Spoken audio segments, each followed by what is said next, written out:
Line voltage और phase voltage में relation find out करना है और लाइन करंट और फेज करंट में रिलेशन फाइंड आउट करना है स्टार कनेक्शन के अंदर। तो लेट्स स्टार्ट।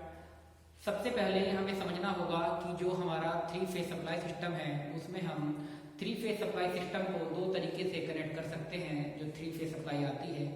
जैसे में हम पहले लेक्चर में भी डिस्कस कर चुके हैं, जो हमारी 3 फेज सप्लाई है उसमें 3 फेज होते हैं R, Y, B और उन 3 फेजों को हम 2 तरीके से कनेक्ट कर सकते हैं, स्टार कनेक्शन में और डेल्टा कनेक्शन में। तो यहाँ पर समझने वाली बात यह है कि अगर हमें स्टार कनेक्शन और डेल्टा कनेक्शन के अंदर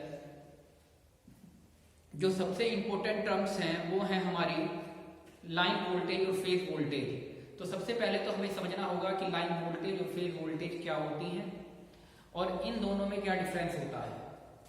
तो अगर बात की जाए लाइन वोल्टेज की, लाइन वोल्टेज होती है फेज और फेज, मतलब 2 फेजों के बीच की वोल्टेज को लाइन वोल्टेज कहा जाता है।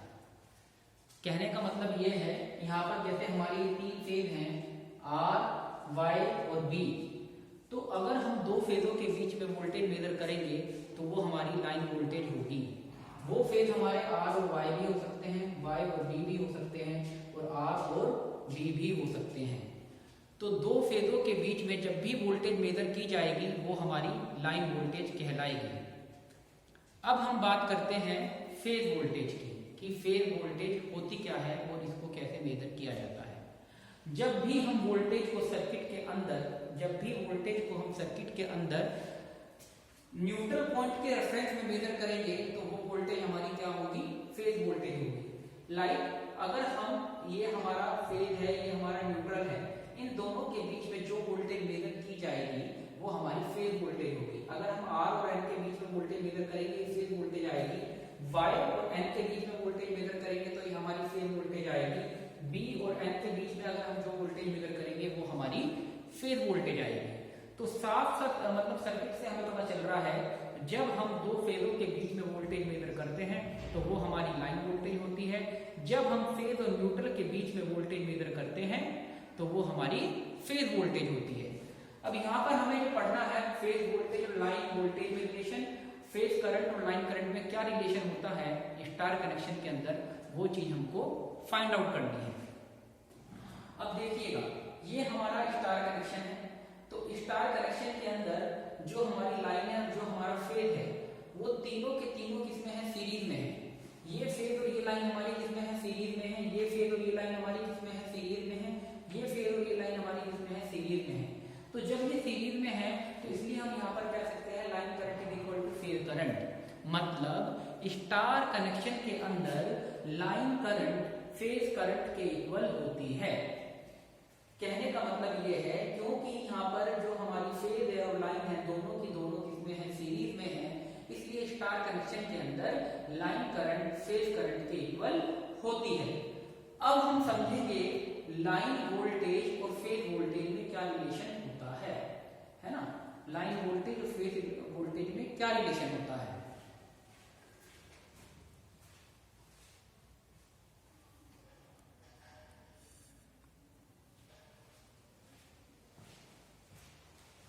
इसको समझने के लिए सबसे पहले हम लोग क्या करेंगे, हम लोग यहां पर एक फिगर बनाते हैं। ये फिगर बनाया, 3 फेज वाइंडिंग है तो हमने एक नाम दे दिया R, एक नाम दे दिया Y, एक नाम दे दिया B। हमें पता है कि साइन वेव एक कंप्लीट साइकिल 360 डिग्री में कंप्लीट करती है, 360 डिग्री में कंप्लीट करती है। तो यहां पर फेज कितने हैं, हमारे यहां पर 3 फेज हैं। तो हम 360 को डिवाइड कर देंगे 3 से, तो यहां पर हमारे पास आ जाएगा 120 डिग्री। मतलब जो हमारे 3 फेज हैं R, Y, B, उन तीनों में जो फेज डिस्प्लेसमेंट होगा वो 120 डिग्री का होगा, जैसा हमने यहाँ पर फिगर में दिखाया। इस फिगर को हमने यहाँ पर शो कर दिया। ये VR, ये VY, ये VB, इन तीनों के बीच में जो फेज डिस्प्लेसमेंट है वो हमारा 120 डिग्री का है। तो हमें यहाँ पे रिलेशन निकालना है लाइन वोल्टेज और फेज वोल्टेज में। तो इस फिगर से हम ये पूरा फिगर डायग्राम ड्रॉ करेंगे, कैसे करेंगे ये भी मैं आपको बताता हूँ।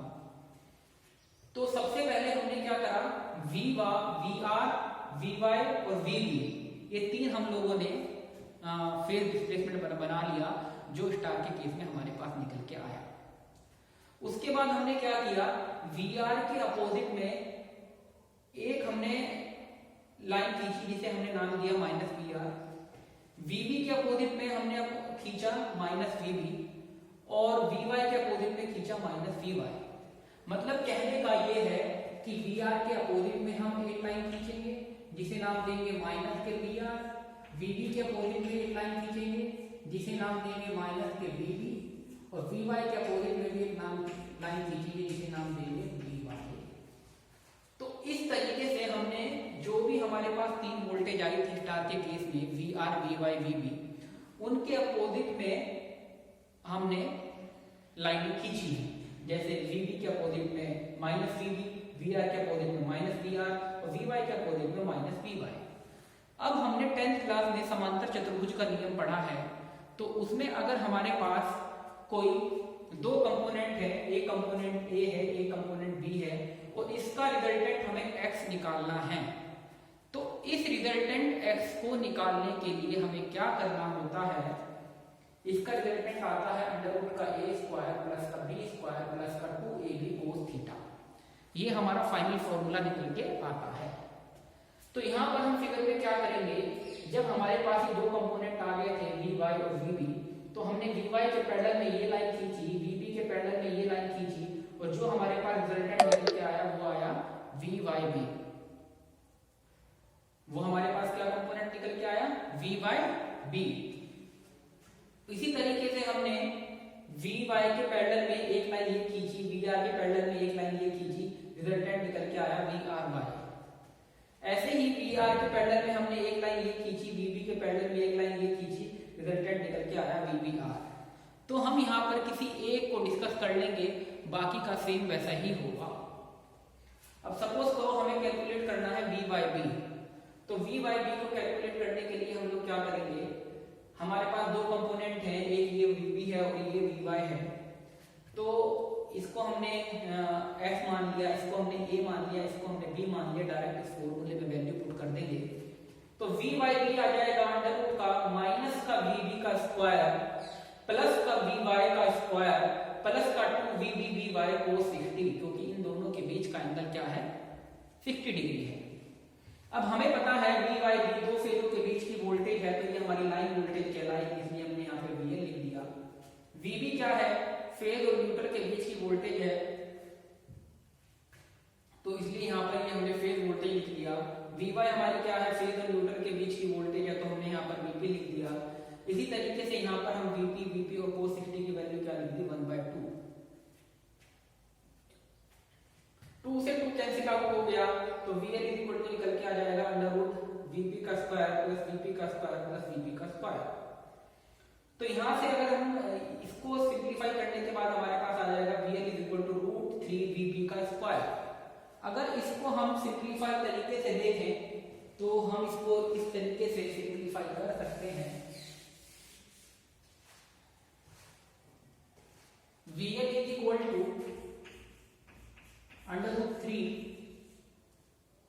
अंडर रूट VP का स्क्वायर। तो इस स्क्वायर से ये कैंसिल हो गया, तो VL की वैल्यू जो आई है वो आई है रूट 3 VP। तो यहां से हमारे पास निकल के आ गया VL is equal to root 3 VP। तो सिंपली हम लोग कह सकते हैं कि स्टार कनेक्शन के अंदर लाइन करंट तो इक्वल होती है फेज करंट से, लेकिन जो लाइन वोल्टेज होती है वो इक्वल होती है अंडर रूट 3 VP के। स्टार केस में लाइन वोल्टेज जो होती है अंडर रूट 3 VP के, और लाइन करंट जो इक्वल होती है वो फेज करंट के इक्वल होती है। इस चीज को हमने यहाँ फिगर की हेल्प से समझा है।